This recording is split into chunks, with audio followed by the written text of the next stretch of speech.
Here we are on Staley Road. There's a time stamp and date. Here comes a black pickup truck, 4x4, that's jacked up about 3 foot off the ground. I'm pretty sure it's a Ford.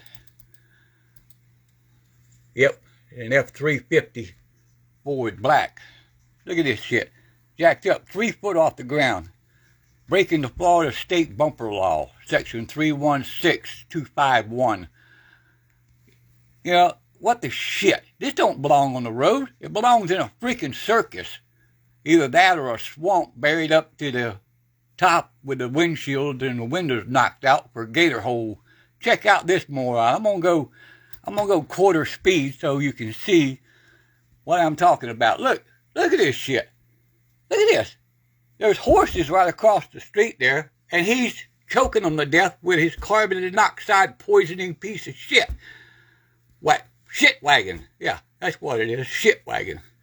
Carbon monoxide poisoning shit wagon.